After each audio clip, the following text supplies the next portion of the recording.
12살 진호의 목소리가 떨렸습니다. 울음이 섞여 있었어요. 혐오감으로 가득 찬 목소리였습니다. 침실의 공기가 갑자기 차가워졌습니다. 나 그런 아빠 싫어! 싫어! 침이 튀었고 목이 터질 것 같았어요. 아내 박선희가 진호의 입을 손으로 덮으려 했습니다. 하지만 아이는 계속 외쳤죠. 어린 몸이 엄마의 팔 안에서 자꾸만 버둥거렸습니다. 싫어. 침대가 흔들렸습니다. 진호의 몸이 경련을 일으켰어요. 엄마의 팔 안에서도 자꾸만 몸부림쳤습니다. 박선희의 눈가가 붉어졌고 입술이 떨렸어요. 남편을 보호하려는 듯 아들의 입을 더 세게 다물었습니다. 윤식의 얼굴은 창백했습니다. 손가락이 떨렸고 입술도 떨렸죠. 아들의 외침을 받아낼 말이 없었습니다. 대답할 수 없었어요. 손가락이 침대 시트를 움켜쥐었고 손가락 마디가 하얀색이 되었습니다. 왜 이런 일이 일어났을까요? 조국을 위해 모든 것을 바친 남자가 가족에게 버림받는 순간입니다. 하지만 더욱 끔찍한 일들이 그를 기다리고 있었습니다. 죽음보다 끔찍한 선택의 순간 말입니다. 이것은 한 외교관이 양심과 생존 사이에서 내려야 했던 최후의 선택에 관한 이야기입니다. 지금 구독, 좋아요, 알림 설정까지 해두시면 무료로 하루 한 편 웃음과 눈물이 있는 사연이 매일 배달됩니다. 그럼 이야기 시작하겠습니다. 창밖으로 붉은 흙먼지가 소용돌이치고 있었습니다. 새벽 바람에 그 먼지가 자꾸만 휘날렸어요. 말라위 주재 북한 무역대표부 건물 2층 사무실이었죠. 타닥타닥타닥. 키보드를 치는 소리만 울려 퍼졌습니다. 그 소리는 마치 시간을 깎아내는 칼날 같았어요. 윤식의 손가락이 자동 운동처럼 움직였습니다. 55세의 남자였어요. 평양 외국어대학의 교수였던 윤식은 이제 여기서 매일을 똑같이 살아가고 있었죠. 머리는 반백이었고 안경 안에 눈빛이 흐렸습니다. 안경테는 여러 군데 깨져 있었고 테이프로 감싸져 있었어요. 충성보고서. 말라위 주재 무역대표부 윤식 1등 서기관 2월 15일 자. 말씀이 아니라 마치 기계처럼 나왔어요. 윤식의 입가는 뻣뻣했고 턱선에는 힘이 들어가 있었습니다. 손가락이 마지막 마침표를 찍으면 윤식은 눈을 감았습니다. 똑같은 문구를 10년을 이렇게 시작했으니까요. 매일 아침 5시. 같은 문구. 같은 톤. 같은 절망.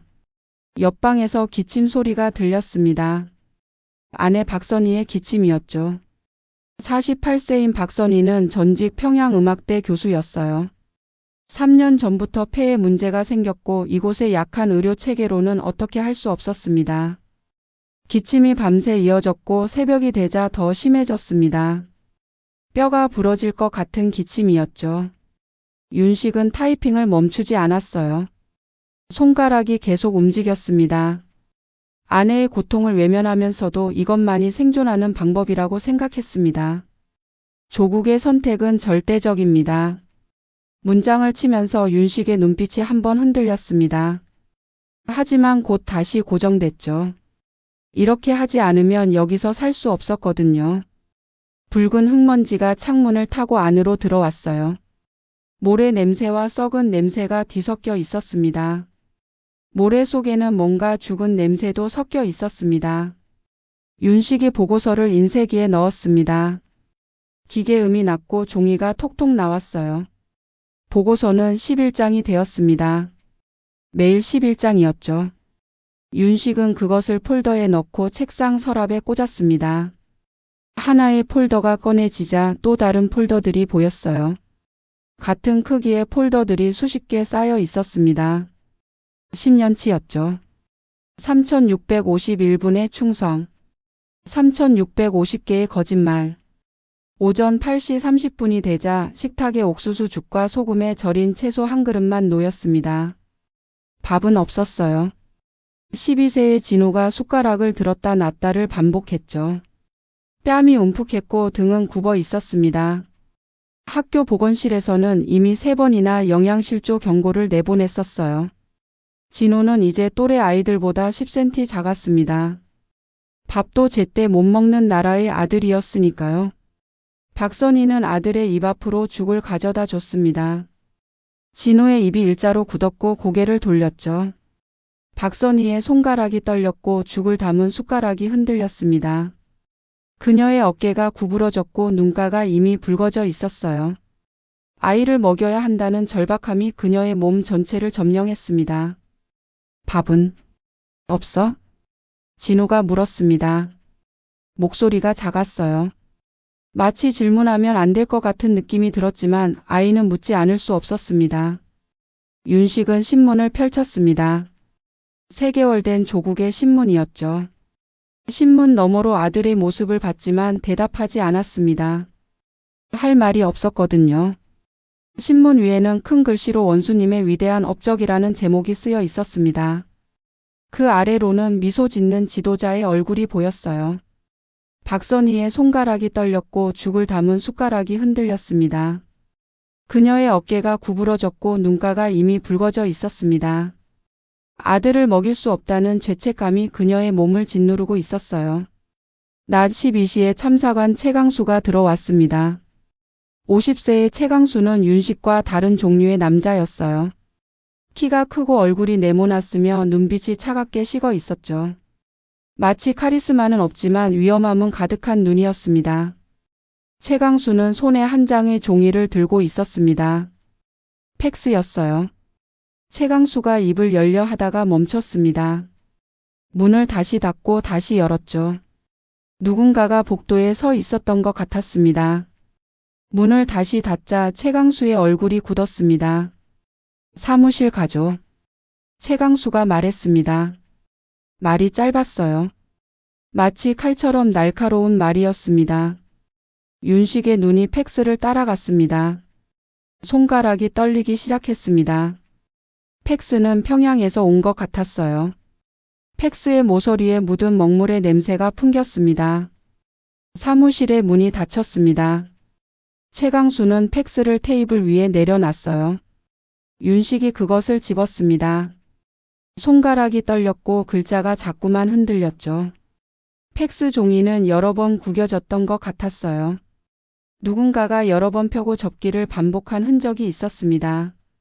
스위스 시계 신계, 독일 방탄차 2대, 콘약 30상자, 금 팔찌 300개.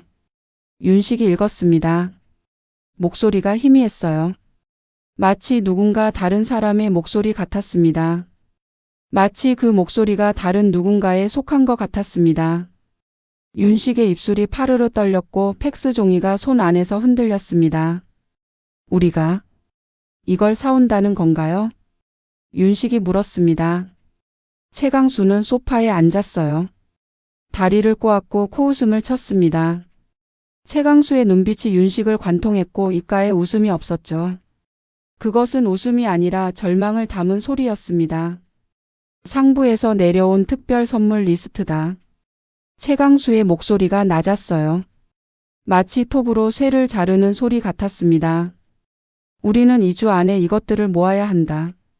현지 브로커들을 통해서. 상하 다이아몬드 뭐든 상관없다. 돈이 되는 것들이면 된다. 최강수가 계속 말했습니다. 그의 목소리에는 포기가 섞여 있었어요. 마치 이미 모든 것이 끝났다는 듯한 톤이었습니다. 윤식의 얼굴이 창백해졌습니다. 턱선에 힘이 들어갔고 손가락이 팩스를 구겨버렸어요. 지도자의 욕심을 채우기 위해 자연을 파괴하고 그들은 여기서 죽음을 기다리다니요. 하지만 최강수는 일어섰습니다. 문을 향해 걸어갔죠.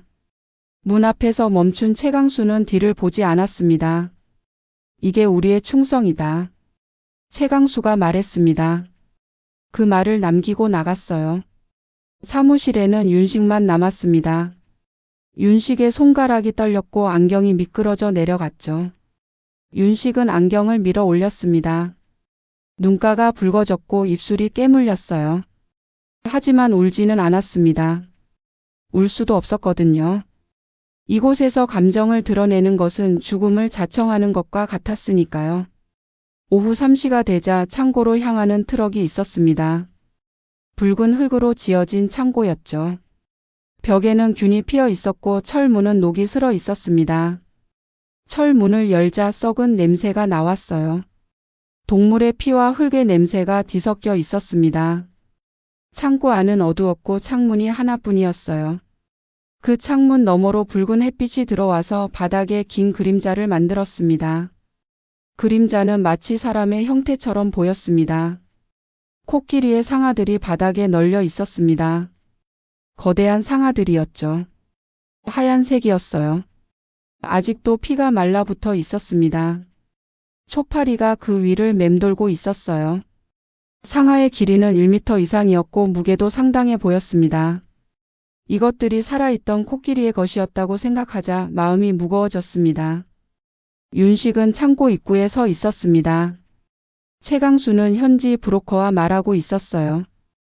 브로커의 얼굴은 검게 그을렸고 이빨이 노란색이었습니다. 브로커의 옷은 땀으로 먹어 있었고 몸에서는 고기와 담배 냄새가 났습니다. 좋은 상아들이군. 가격은? 최강수가 물었습니다. 목소리는 마치 생선을 사는 듯 담담했어요. 50만 달러. 이 가격은 특별 할인이요. 브로커가 답했어요. 최강수의 입가가 올라갔습니다.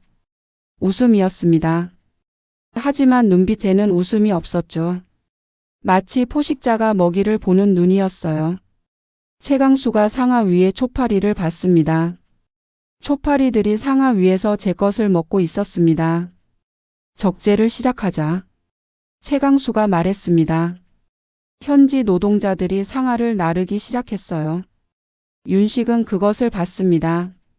상아 위에 피를 받고 초파리를 봤죠. 윤식의 손가락이 떨렸고 입술을 깨물었습니다. 눈을 감았어요. 코끼리는 왜 죽어야 했는가? 저 동물들은 뭘 잘못했는가? 윤식의 마음속에서 질문이 일어났습니다. 하지만 그 질문을 입 밖으로 낼 수는 없었어요. 이곳에서는 모든 질문이 반역이었거든요. 그 순간 창고 구석에서 검은 그림자가 움직였습니다. 그 그림자는 누군가의 뒷모습이었죠. 창고 문틈에서 침입한 햇빛에 그림자가 비쳤어요. 그림자는 가만히 있었습니다. 모든 것을 보고 있었죠. 맹철우였습니다. 40세의 맹철우는 보이부에서 파견 온 감시관이었어요. 대사관 내 모든 사람을 감시하는 것이 맹철우의 임무였습니다. 맹철우의 눈빛은 차갑게 식어 있었고 얼굴에는 감정이 없었죠. 감정을 드러내지 않는 것이 그의 생존 방식이었습니다. 맹철우는 호주머니에서 작은 카메라를 꺼냈습니다. 셔터를 눌렀어요. 셔터 음이 났습니다. 또 눌렀습니다. 그리고 또 눌렀죠. 모든 것이 증거가 되어야 했습니다. 밤 10시가 되자 윤식은 침대에 누웠지만 자지 못했습니다. 천장을 바라봤어요. 천장에는 습기 자국이 있었고 어둠 속에서도 그것들이 보였습니다. 심장이 빠르게 뛰었고 손가락이 침대 위에서 떨렸죠. 코끼리의 울음소리가 들렸어요. 아니, 윤식이 만들어낸 소리였습니다. 코끼리가 피를 흘리며 자신을 쳐다보는 악몽이 자꾸 떠올랐거든요. 손가락이 침대 시트를 움켜쥐었고 손가락 마디가 하얀색이 되었습니다. 심장 박동이 점점 빨라졌어요. 옆에는 박선희가 누워 있었어요. 그녀는 이미 자고 있었습니다. 얼굴이 창백했고 입이 살짝 벌어져 있었죠. 기침도 없었어요. 너무 지쳐서 깊은 잠을 자고 있었습니다. 윤식은 아내의 손을 잡았습니다. 손이 차갑고 가ян했어요. 이틀이 지났습니다. 다시 창고였어요. 이번엔 윤식도 함께 들어가야 했습니다. 최강수가 윤식의 팔을 잡고 창고 안쪽으로 끌고 들어갔습니다. 창고 바닥에는 상아들이 더 많이 쌓여 있었죠. 혼자 세기도 어려울 정도로 많았어요. 상자들도 놓여 있었습니다. 나무 상자들이 가지런히 정렬되어 있었습니다. 이제 포장 작업이다. 우리가 한다. 최강수가 말했습니다. 손가락으로 상아들을 가리켰어요. 그의 손가락이 상아 위를 후고 지나갔습니다. 손가락 끝에 흙과 피가 묻었죠. 최강수는 손가락을 옷에 닦지 않았어요. 그대로 담배를 피웠습니다. 담배 연기가 창고 안을 가득 채웠습니다. 윤식은 첫 번째 상아를 들었습니다. 그 순간 윤식의 얼굴이 창백해졌어요. 상아가 생각보다 무거웠고 다리 부분에는 아직도 피가 묻어 있었습니다. 붉은색의 피였죠. 윤식의 손이 떨렸고 상아가 떨어질 뻔했습니다. 윤식이 상아를 상자에 넣었어요. 손가락이 피에 닿았고 윤식의 얼굴이 일그러졌습니다. 구역질이 나려고 했지만 윤식은 참았습니다. 조심히 다뤄라. 이것들이 원수님의 선물이 될 것이다. 최강수가 웃었습니다. 코웃음이었어요. 눈빛이 차갑게 식어 있었고 입꼬리가 비뚤어졌습니다.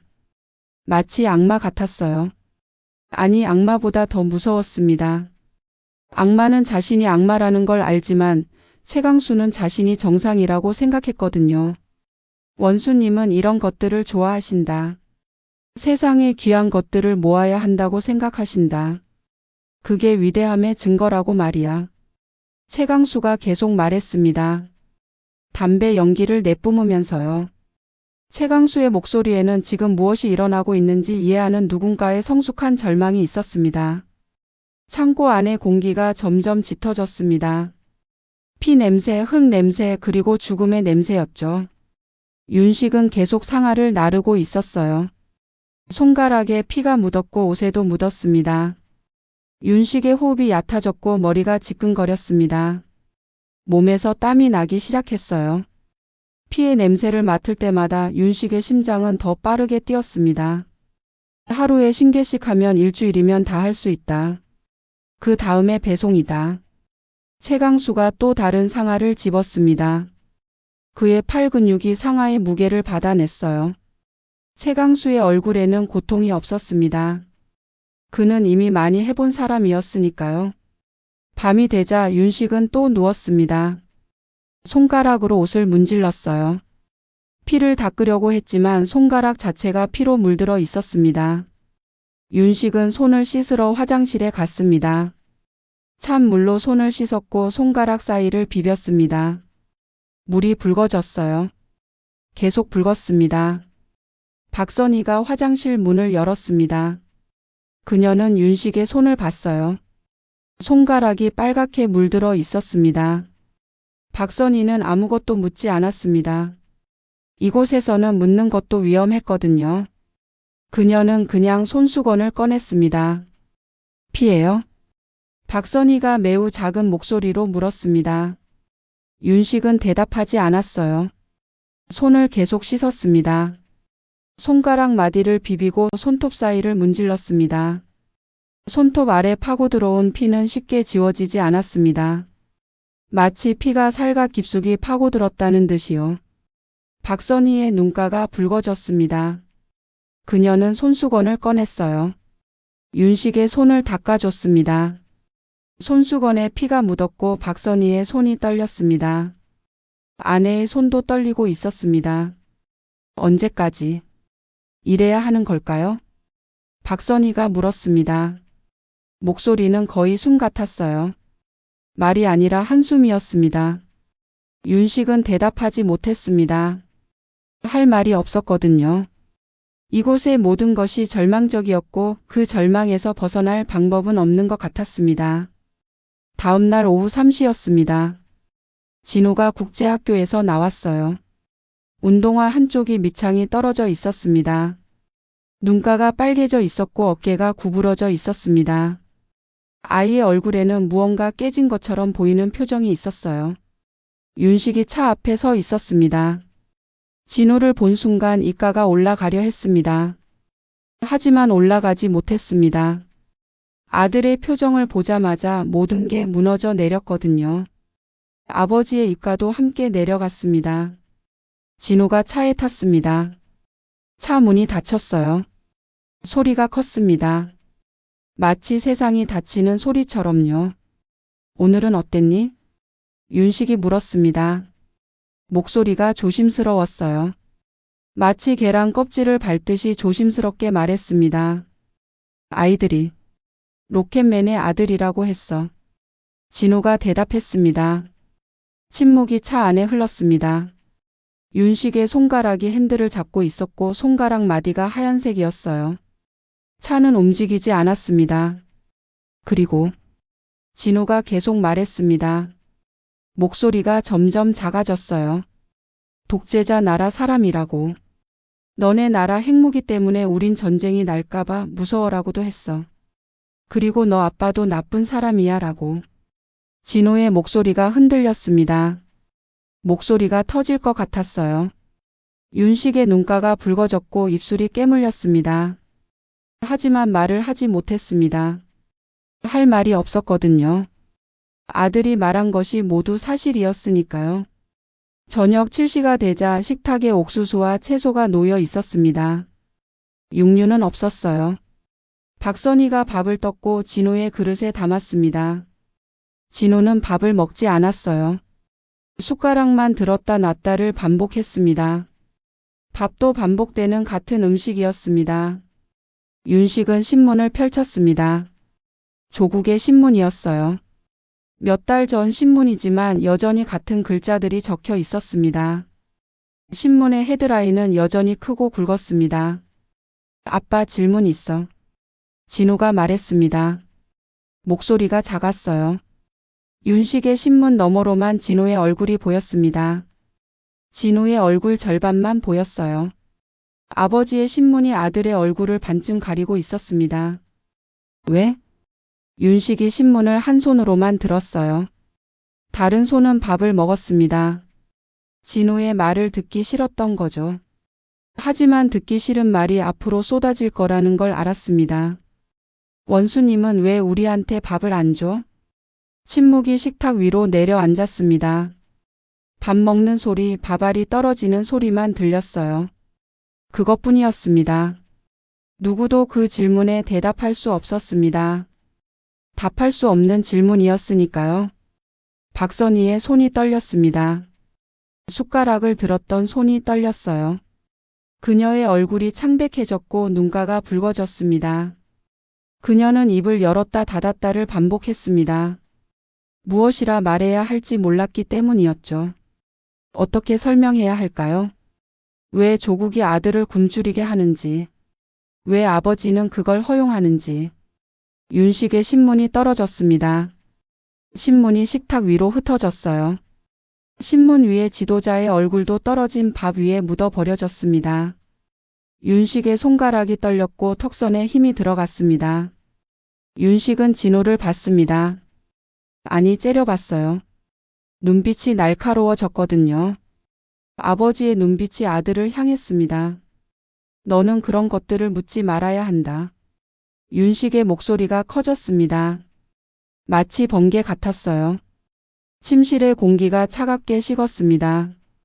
진호가 움찔했고 몸이 의자 뒤로 내려갔습니다. 아이는 아버지의 목소리에 놀랐습니다. 지금까지 아버지의 그런 목소리를 들어본 적이 없었거든요. 박선희는 진호의 입을 손으로 덮었습니다. 아이가 더 말하지 못하도록요. 박선희의 눈이 남편을 향했습니다. 그 눈에는 간청이 가득했습니다. 제발 화내지 말아달라는 간청이었어요. 밤 11시가 되자 윤식은 침실에 앉았습니다. 아무도 없는 침실이었어요. 책상 위에는 펜과 종이가 놓여 있었습니다. 하지만 손은 움직이지 않았습니다. 손가락이 떨렸기 때문이었죠. 아들이. 맞다. 아들이 옳다. 윤식의 눈빛이 한 점으로 고정되었습니다. 눈가가 붉어졌고 입술이 떨렸어요. 조국이 아들을 먹이지 못하면서 무엇이 조국인가? 조국이 아내를 죽이고 있는데 무엇이 충성인가? 조국이 나를 죽이려고 하는데 나는 왜 조국을 위해 죽어야 하는가? 그 순간 윤식의 마음이 결정되었습니다. 더 이상 돌아갈 수 없는 지점에 도달한 것입니다. 손가락이 드디어 움직였습니다. 펜을 집었어요. 그리고 적었습니다. 이제 나도 마지막 보고서를 써야겠다. 진짜 보고서를. 조국이 아닌 가족을 위한 보고서를. 이틀이 더 지났습니다. 최강수, 리소연, 윤식 3명이 한 방에 모였어요. 관계상 들어올 수 없는 방이었습니다. 대사관 지하 저장소였죠. 창문이 없고 전등 하나만 있는 방이었어요. 그들은 소리를 죽였습니다. 마치 무성 영화처럼요. 34세의 리소연은 여성 외교관이었습니다. 명석한 눈빛이었지만 동시에 불안감이 어린 눈이었어요. 그녀는 이곳에 온 지 3년. 조국의 변을 옹호하다가 조국의 모순을 깨달은 지 2년이었습니다. 리소연이 또 다른 팩스를 꺼냈습니다. 손가락이 떨리고 있었어요. 그것도 평양에서 온 팩스였죠. 이 팩스가 평양에 올라가면 우리는 모두 죽는다. 리소연이 속삭였습니다. 목소리가 나뭇잎처럼 떨렸어요. 마치 한 줄기 바람에도 흔들릴 것 같은 목소리였습니다. 최강수는 입술을 깨물었고 눈빛이 예리해졌습니다. 윤식은 팩스를 봤습니다. 자신의 이름이 적혀 있었죠. 사상적 이탈 조짐, 즉각 귀환, 행동 불명. 최강수가 읽었어요. 목소리가 낮았고 딱딱했습니다. 마치 관을 못질하는 소리 같았죠. 이 팩스는 이미 평양에 도착했을 겁니다. 이 팩스는 이미 누군가의 손을 거쳐서 최고 기관에 보고되었을 겁니다. 맹철우가 뭘 본 것 같은데? 리소연이 말했습니다. 눈빛이 흔들렸고 손이 떨렸어요. 그녀의 손에는 번역 문서도 함께 들려 있었습니다. 영어로 된 문서였어요. 남아공 입국 증명서와 호주 이민 서류였습니다. 최강수는 손을 들어 입을 만들었습니다. 침묵을 의미하는 몸짓이었죠. 누군가 듣고 있을 수 있다는 뜻이었습니다. 벽에 귀를 기울이면 옆방의 소리가 들릴 수도 있었어요. 그 순간 문틈 너머에서 발소리가 났습니다. 3명의 눈이 한 점으로 모였어요. 발소리는 점점 커졌고 방 바로 옆에서 멈췄습니다. 누군가 저장소 근처에 와 있었던 것입니다. 침묵이 흘렀습니다. 누군가 문 바깥에 서 있었어요. 그것이 맹철우라는 걸 그들은 알았습니다. 윤식의 얼굴이 창백해졌고 입이 일자로 굳었습니다. 손가락이 떨렸어요. 리소연도 마찬가지였습니다. 그녀의 손가락이 서류를 움켜쥐었고 서류가 주름졌습니다. 최강수만 표정이 변하지 않았습니다. 윤식은 갑자기 일어나 문을 열었습니다. 맹철우가 서 있었어요. 맹철우의 눈빛이 윤식을 관통했습니다. 맹철우는 아무 말도 하지 않았습니다. 그냥 저장소 안을 봤습니다. 팩스를 본 듯 했습니다. 아니, 그들의 표정을 본 것 같았어요. 절망으로 찬 표정을 말입니다. 윤식은 순간적으로 결정했습니다. 이것이 모든 것을 결정할 순간이라는 걸 알았습니다. 윤식이 큰 목소리로 말했습니다. 위대한 원수님의 지시는 절대적입니다. 우리는 그것을 반드시 수행해야 합니다. 윤식의 목소리가 울렸어요. 마치 종이 울리듯이요. 그 목소리에는 광기가 약간 섞여 있었습니다. 연기하는 광기였죠. 최강수와 리소연도 일어났습니다. 그들도 큰 목소리로 동조했습니다. 우리는 조국에 충실한 종입니다. 목소리들이 저장소 안에 울려 퍼졌습니다. 마치 이 대사들을 외쳐야만 생존할 수 있다는 듯이요. 맹철우의 입가가 움직였습니다. 웃음이었죠. 하지만 눈빛에는 웃음이 없었어요. 맹철우는 조용히 돌아갔습니다. 발소리가 멀어졌습니다. 그는 이미 모든 것을 알고 있었고 이미 모든 것을 보고했을 겁니다. 저녁 6시가 되자 최강수는 팩스 앞에 앉았습니다. 받침대 위에는 이미 팩스들이 쌓여 있었어요. 최강수의 손이 팩스 버튼을 눌렀고 팩스기가 종이를 받았습니다. 손가락이 떨렸습니다. 정윤식.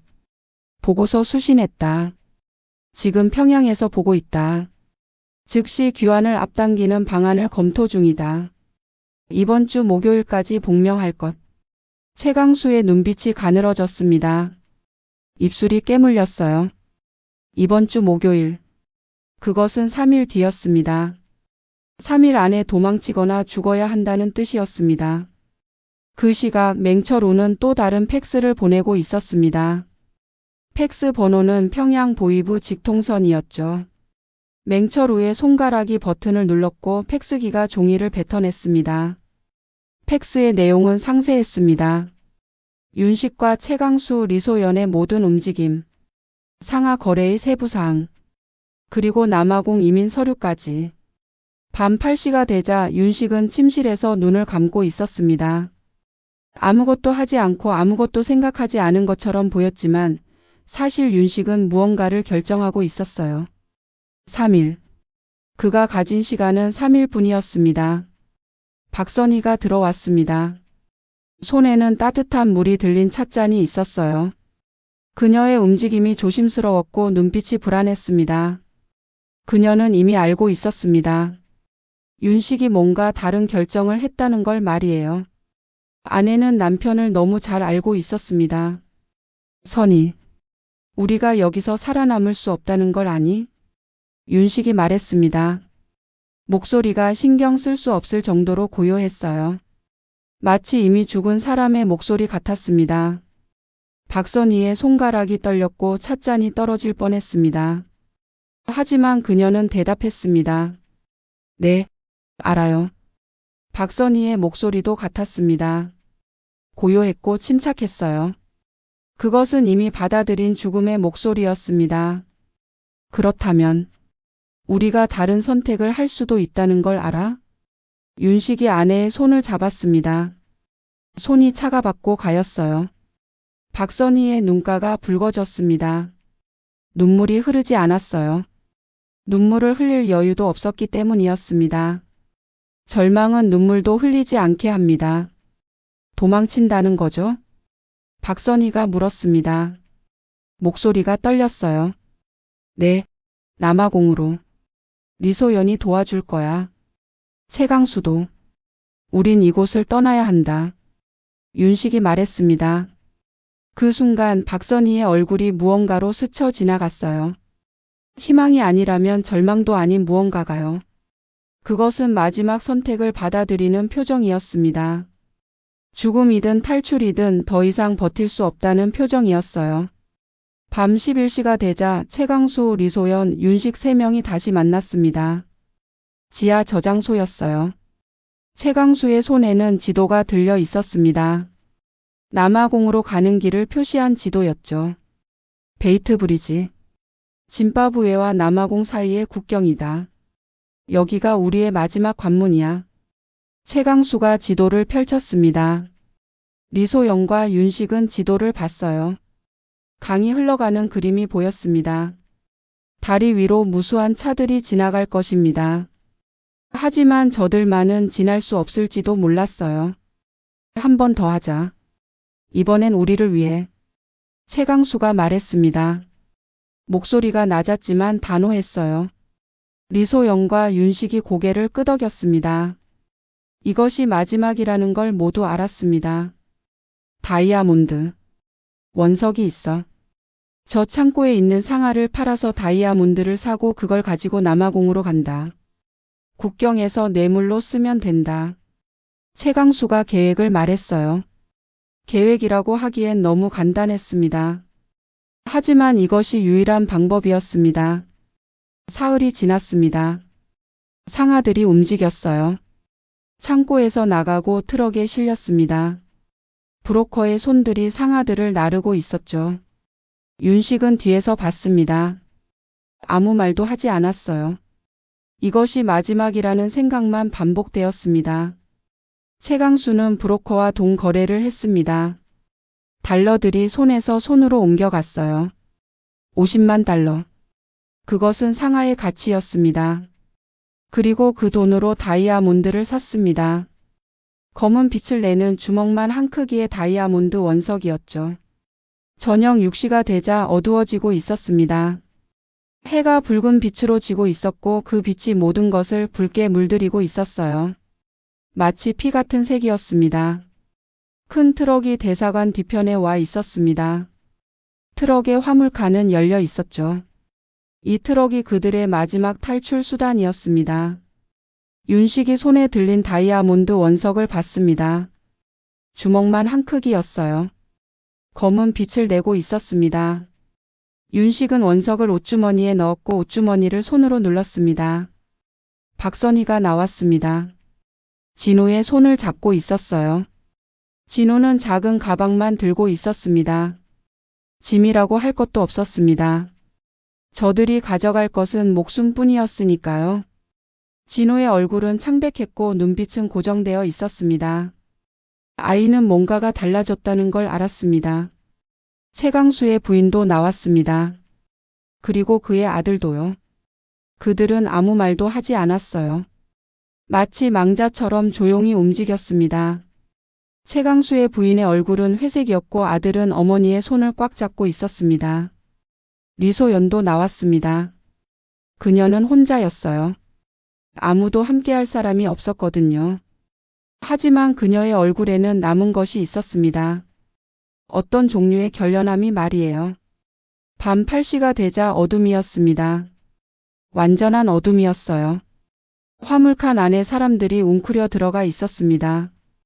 윤식, 박선희, 진호, 최강수, 그의 부인과 아들 그리고 리소연. 7명이 조용히 웅크려 있었죠. 누구도 움직이지 않았고 누구도 숨쉬는 소리를 내지 않으려고 노력했습니다. 박선희의 호흡이 들렸습니다. 얕은 호흡이었어요. 진호는 어머니의 옷자락을 잡았습니다. 트럭이 움직였어요. 엔진이 울렸고 트럭이 움직이기 시작했습니다. 천천히 그러나 계속해서요. 화물칸 안에서는 누구도 숨을 쉬지 않는 것 같았습니다. 조국이여 이젠 안녕히. 윤식이 속삭였습니다. 아무도 들을 수 없는 크기의 목소리였어요. 그 목소리는 마치 기도였습니다. 밤 9시가 되자 맹철우가 문을 열고 나갔습니다. 손에는 펜과 종이가 들려 있었어요. 윤식과 리소연, 최강수의 행방을 보고하고 있었습니다. 하지만 맹철우의 얼굴에는 감정이 없었습니다. 그는 이미 그들이 도망칠 거라고 알고 있었거든요. 팩스 버튼을 눌렀고 종이가 평양으로 향했습니다. 밤 11시 30분이 되자 베이트 브리지라 불리는 다리였습니다. 강 위에 걸쳐진 다리였어요. 다리 입구에는 국경 검문소가 있었습니다. 수비대가 모든 차를 점검하고 있었죠. 밤이었지만 군인들은 깨어 있었고 손에는 총이 들려 있었습니다. 트럭이 검문소에 접근했습니다. 엔진음이 낮았고 바퀴가 천천히 굴렀어요. 화물칸 안에서 모든 사람이 숨을 죽였습니다. 아이도, 여자도, 모두가 숨을 죽였습니다. 국경장교가 다가왔습니다. 군복을 입고 있었고 손에는 총이 들려 있었어요. 얼굴은 검게 그을렸고 표정은 무표정했습니다. 수비대장이었어요. 그의 키는 크고 어깨는 넓었습니다. 화물을 보여줄 수 있습니까? 최강수가 창 밖으로 말했습니다. 목소리가 침착했어요. 마치 아무 일도 없는 것처럼요. 숨소리도 들리지 않았습니다. 최강수는 물을 내던져야 할 순간을 알고 있었습니다. 국경장교는 고개를 끄덕였고 손짓으로 화물칸을 점검하라고 했습니다. 병사들이 화물칸으로 가고 있었어요. 그 순간 최강수는 몰래 무언가를 꺼냈습니다. 다이아몬드 원석이었습니다. 최강수의 손에 들린 원석이었어요. 햇빛이 없었지만 그 다이아몬드는 검은 빛을 내고 있었습니다. 국경장교의 눈을 사로잡는 빛이었어요. 이건 위대한 지도자님께 보내는 선물입니다. 최강수가 말했습니다. 목소리가 낮았고 은근했어요. 마치 뇌물을 주는 것이 아니라 조국에 충성하는 행동인 것처럼 말했습니다. 국경장교의 입가가 올라갔습니다. 욕심이 가득한 입가였습니다. 국경장교는 다이아몬드를 집었고 손바닥 위에서 회전시켰습니다. 손에 들어온 그 무게, 그리고 그 검은 빛. 통과하세요. 국경장교가 말했습니다. 그 한마디 말로 모든 것이 결정되었습니다. 트럭은 다리 위로 올라갔어요.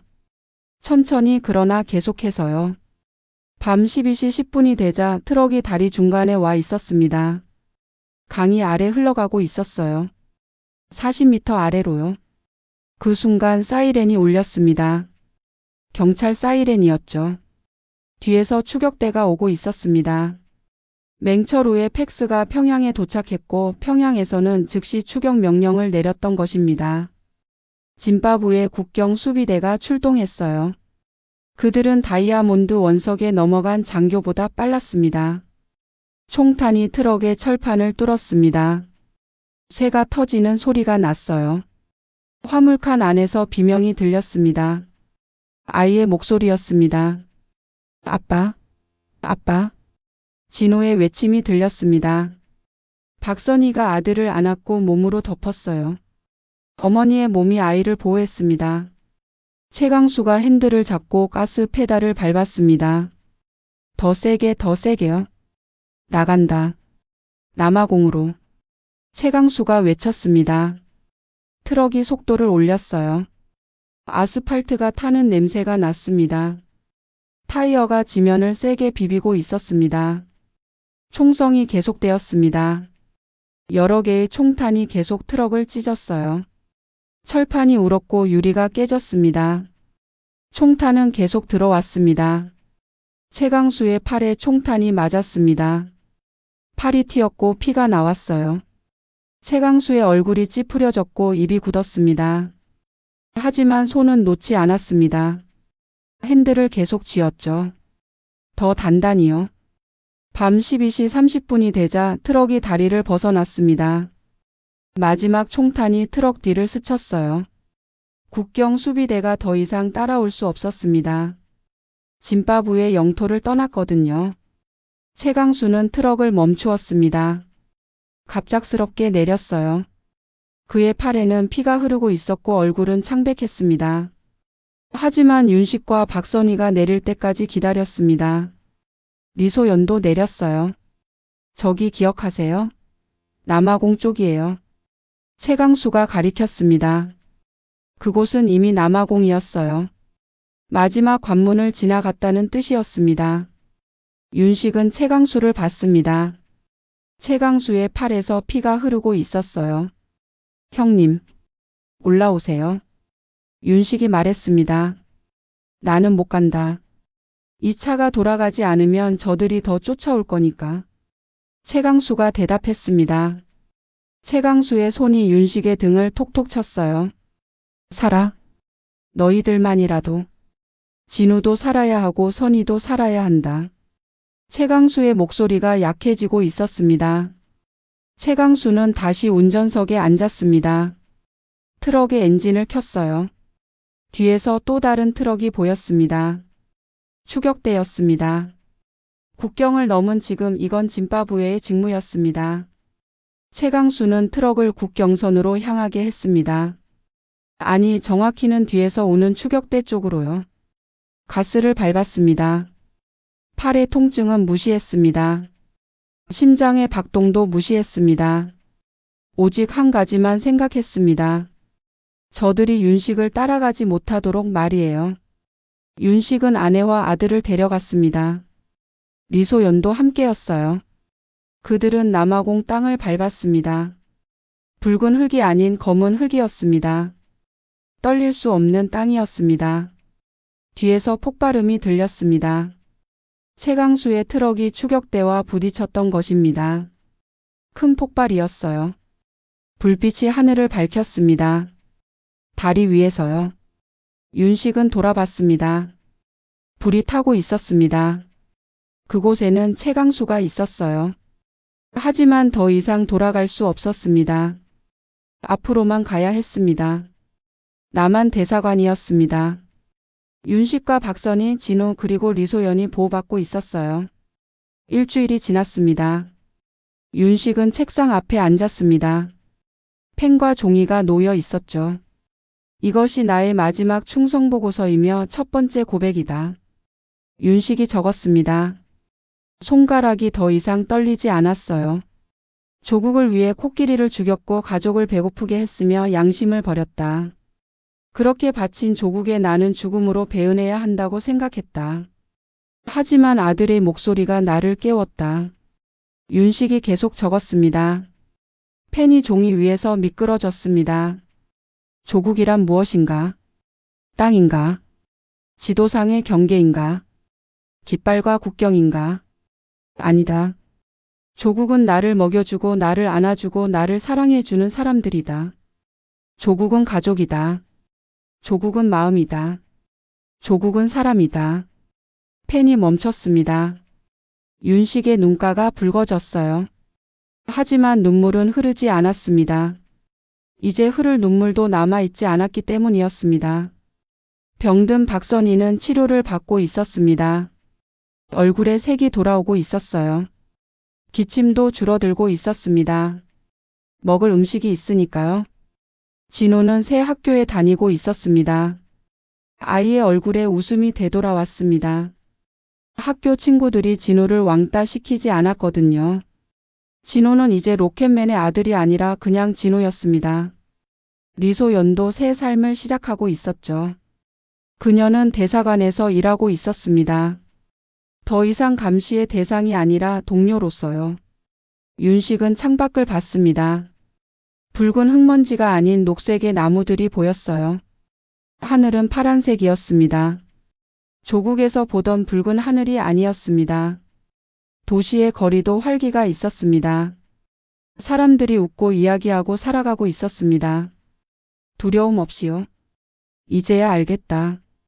진짜 조국은 땅이 아니라 사람의 마음이다. 윤식이 중얼거렸습니다. 책상 위에 보고서가 완성되었습니다. 하지만 이번엔 다른 문서였어요. 조국을 위한 보고서가 아니라 가족을 위한 고백이었습니다. 윤식은 그것을 봉투에 넣었습니다. 봉투에 쓰인 글씨는 떨렸지만 명확했어요. 진우에게, 그리고 선희에게. 문을 열자 복도 끝에서 박선희가 보였습니다. 그녀는 햇빛이 들어오는 창가에 서 있었어요. 햇빛이 그녀의 뒷모습을 비추고 있었습니다. 처음으로 그녀의 얼굴에 색이 돌아오고 있었습니다. 치료가 효과를 보고 있었거든요. 선희. 윤식이 불렀습니다. 박선희가 돌아봤어요. 그녀의 눈빛이 예전과 달랐습니다. 죽음의 눈빛이 아니라 살아있는 눈빛이었어요. 남편을 봤을 때 박선희의 입가가 살짝 올라갔습니다. 미소였습니다. 우리 살았어요. 박선희가 말했습니다. 목소리에는 여전히 약함이 있었지만 그 안에는 감사함이 가득했습니다. 네, 살았어요. 우리는 살았습니다. 윤식이 아내의 손을 잡았습니다. 손이 따뜻했어요. 예전처럼 차갑지 않았습니다. 살아있는 손이었습니다. 창밖에서 아이의 웃음소리가 들렸습니다. 진우였어요. 새 학교 친구들과 함께 운동장에서 축구를 하고 있었습니다. 진우는 공을 차고 친구들이 환호했습니다. 진우의 목소리가 공기를 가르며 나왔어요. 슈트. 진우가 외쳤습니다. 공이 골대에 들어갔습니다. 친구들이 진우를 안으며 환호했어요. 진우의 얼굴에는 순수한 기쁨이 가득했습니다. 뺨에는 살이 올라와 있었고 눈빛이 밝았습니다. 윤식은 그 장면을 봤습니다. 아내도 함께 봤어요. 둘 다 말을 하지 않았습니다. 말할 필요가 없었거든요. 그 웃음이 모든 것을 말하고 있었습니다. 우리 아이, 이제 살아갈 수 있겠네요. 박선희가 말했습니다. 네, 진우는 살아갈 거예요. 우리가 희생한 것들이 헛되지 않을 거예요. 윤식이 대답했습니다. 그의 눈가가 붉어졌지만 눈물은 흐르지 않았습니다. 더 이상 흘릴 눈물이 없었거든요. 대신 다른 것이 흘렀어요. 감사함이었습니다. 최강수는 어디에 있을까요? 박선희가 물었습니다. 모르겠어요. 하지만 그는 알 거예요. 저것을 보면서, 진호의 웃음을 들으면서. 윤식이 말했습니다. 조국을 위해 바쳤던 10년. 그것은 내가 사랑하는 사람들을 지키지 못한 10년이었습니다. 윤식이 중얼거렸습니다. 창밖을 바라보면서요. 하지만 이제 알겠습니다. 진짜 조국이란 무엇인지 말이에요. 조국은 땅이 아닙니다. 조국은 깃발도 국경도 정부도 아닙니다. 조국은 사람입니다. 우리가 사랑하는 사람들입니다. 그들의 웃음입니다. 그들이 살아가는 모습입니다. 윤식의 목소리가 떨렸습니다. 내 조국은 진호의 웃음입니다. 선희의 따뜻한 손입니다. 이 순간입니다. 지금 이 순간이 조국입니다. 창밖에서 진호의 목소리가 또 울려 퍼졌습니다. 아빠, 엄마, 봤어요? 나 골 넣었어. 나 골 넣었다고. 진호가 달려와서 외쳤습니다. 숨이 찬 목소리였지만 그 안에는 설렘이 가득했어요. 아버지와 어머니를 봤을 때 진호는 창가로 달려왔습니다. 아들, 봤어. 아빠가 봤어. 윤식이 진호를 안았습니다. 아이의 몸이 따뜻했어요. 산 것처럼 따뜻했습니다. 엄마, 엄마도 봤어? 진호가 박선희에게 물었습니다. 응, 엄마도 봤어. 우리 진호는 정말 잘했어. 엄마는 너무 자랑스러워. 박선희가 아들의 머리를 쓸어 주었습니다. 아들의 머리는 이제 윤기가 나고 있었습니다. 영양 상태가 나아졌거든요. 세 사람이 창밖을 바라봤습니다. 파란 하늘, 녹색의 나무들, 그리고 활기차게 살아가는 사람들. 이곳이 조국이에요? 진호가 물었습니다. 네, 이곳이 우리의 새로운 조국이에요. 왜냐하면 우리가 사랑하는 사람들이 여기 있으니까. 윤식이 대답했습니다. 박선희가 남편의 손을 잡았어요. 윤식도 아내의 손을 꽉 잡았습니다. 진호는 두 사람 사이에 서서 두 손을 모두 들었습니다. 우리, 이제 다시는 헤어지지 않을 거죠? 진호가 물었습니다. 절대 안 헤어져. 우리는 이제 함께야. 영원히. 윤식이 말했습니다. 그 순간 햇빛이 더 밝게 들어왔습니다.